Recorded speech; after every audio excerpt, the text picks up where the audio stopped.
Today I need you to embrace what comes hard. Today I need you to accept the challenge. Today I need you to fall in love with the process. There will be plenty of opportunities to get discouraged, to lose your passion and think that it's not meant to be. But if you're going to reach your destiny, you have to have a made-up mind. If you give up after the first time, or the 5th time, or the 30th time, what that really means is you didn't want it bad enough. There should be something you're believing for that you are relentless. You are not moved by how impossible it looks. You're not discouraged by how long it's taking. You don't give up because people told you no. Your attitude is, if I have to believe my whole life, I am not going to stop believing. I am not going to take no for an answer. I'm not going to settle for mediocrity. I'm going to keep pursuing what was in my heart. And ask ourselves, what do I really want? What do I really want? And write it down. Writing causes thinking. Thinking creates an image. And you get these images going, you're building a vision in your mind. It's the visionaries that's changed the world. Think of that. But what keeps that competitive edge, what keeps you on top, is the ability to think and prepare mentally over and over and over again. The body has limitations, the mind does not. We focus so much on what goes on from the neck down that we forget it all starts from here. Everything starts from there. If you're not mentally ready, you're never really physically prepared.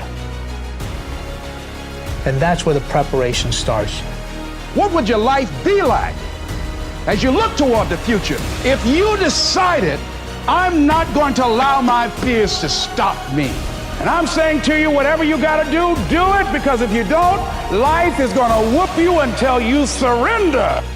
So when you're young and you make mistakes, don't let them eat you up. Because everybody that done made it, done made them. You got to fail in order to win. Hey, look, man, to understand how to hit the game-winning shot, you got to miss the game-winning shot. You know, you got to be tough because the road to success is always under construction. It's never a clear path to success. The people who become successful are the people who have a relentless attitude. And you just got to hang in there through the bad breaks, because the bad breaks is coming, but they usually come right before the big break is about to happen. You get a series of bad breaks and it stumbles up a lot of people. My life and my success is to say to anyone, you can stumble, you can fall, you can get back up again.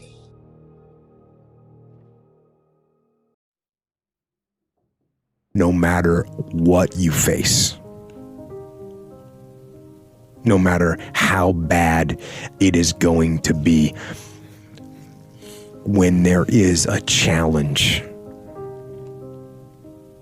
and by a challenge I mean anything in life, any challenge, anything that you're facing, the only way to overcome the challenges that you face is to start walking. Take that step every day, no matter what you are facing. Get up and start walking. I have the ability to see the end before the beginning even begins. And what that means is I know that to get to the very end, I can see it right now. So before I went to Buds and I was losing all this weight and shit, I saw myself walking across the stage at 191 pounds. That's what I had to get to get into the door. I saw myself 6 months, a year later, whatever it's going to take me to do it. I saw myself walking across that stage, getting that certificate of graduation from Buds. And I was able to be there at 300 pounds. And that feeling that I was nowhere near that feeling, I was able to put myself there 1,000,000 times every day. And that feeling of like, my God, that is going to feel amazing. That's what made me suffer. That's what allowed the pain to be real and say, this is worth it. I want to feel for this next 18 months. It took me 18 months to finally become a Navy SEAL, to finally, just get through buds. 18 months, it's 6 months. It took me 18. That's what woke me up every morning was, I'm gonna put myself through this much pain and suffering for a few seconds. That's all it is. A few seconds of joy. And it's so worth it, man.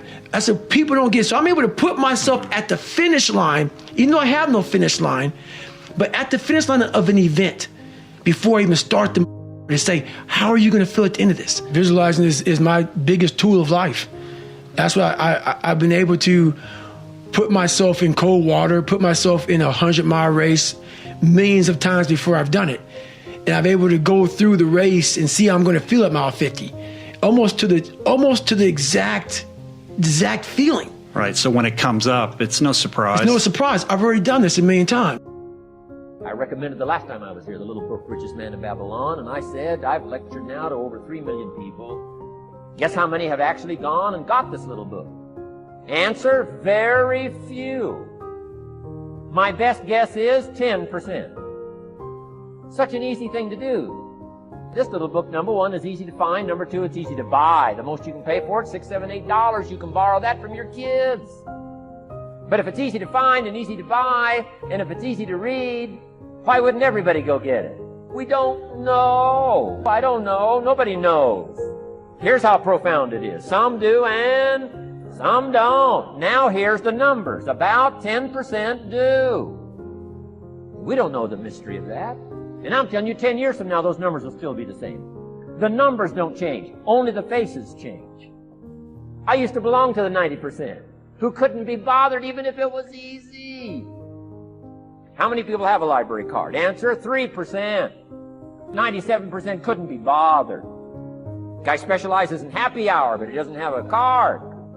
And now readily and quickly blames the government and blames his company and blames the pay scale. Here's my advice to you today. Walk away from the 97%. Don't talk like they talk. Don't go where they go. Don't act like they act. Don't specialize in what they specialize in. Throw away the blame lists they cling to.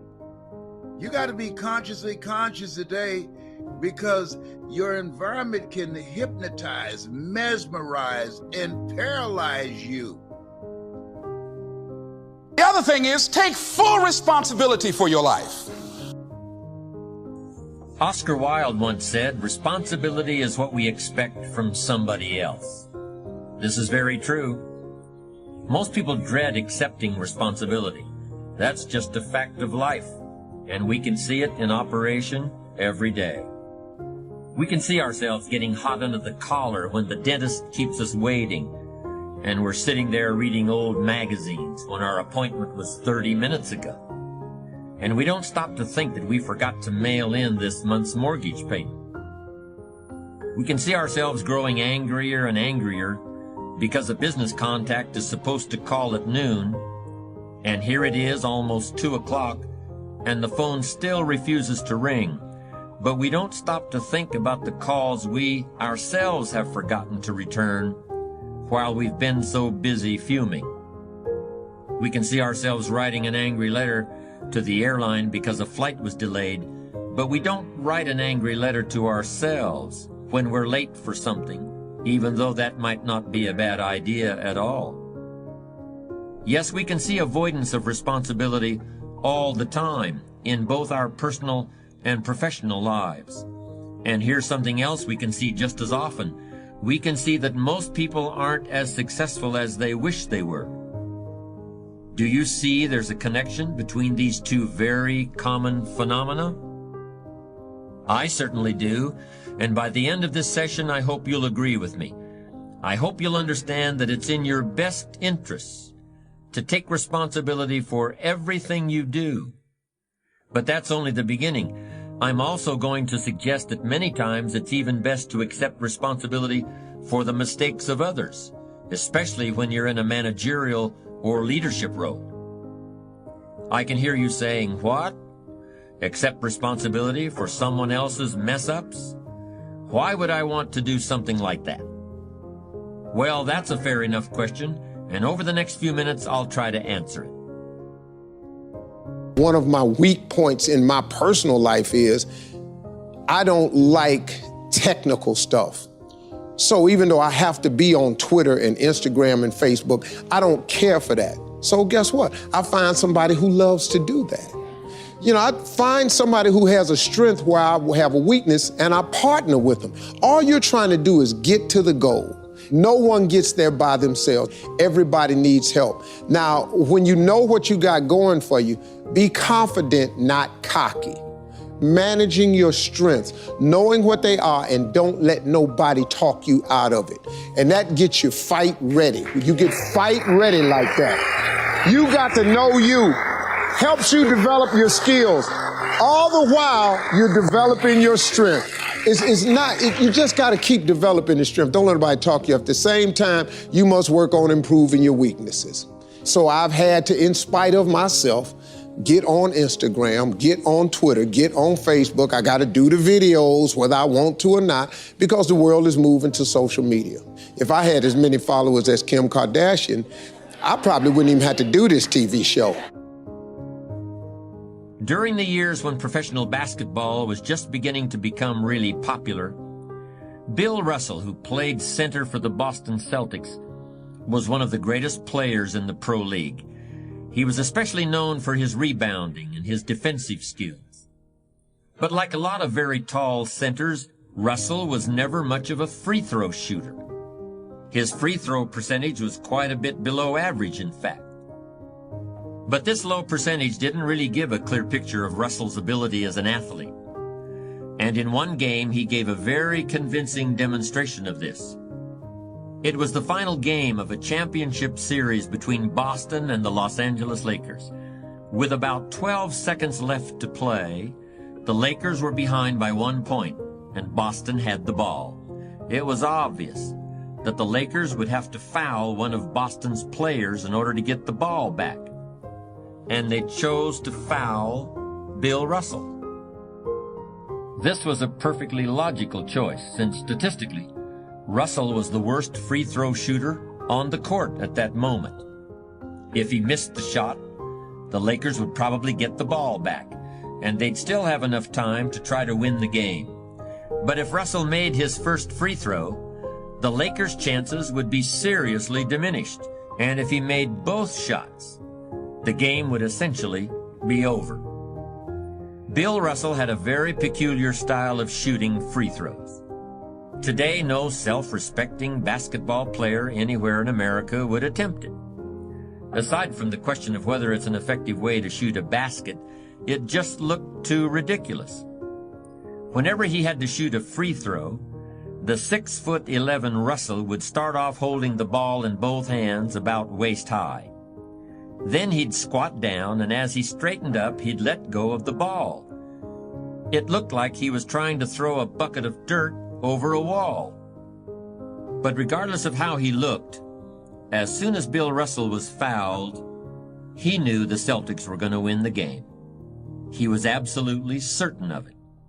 Because in a situation like this, statistics and percentages mean nothing. There was a much more important factor at work. Something that no one has found a way to express in numbers and decimal points. Simply put, Bill Russell was a player who wanted to take responsibility for the success or failure of his team. He wanted the weight on his shoulders in a situation like this. No possibility for excuses, no possibility of blaming anyone else if the game was lost, no second guessing. Bill Russell wanted the ball in his own hands and nobody else's. And like magic, even if he'd missed every free throw he'd ever shot in his life before this, he knew he was going to make this one. And that is exactly what happened. That is what virtually always happens when a man or woman accepts responsibility eagerly and with confidence.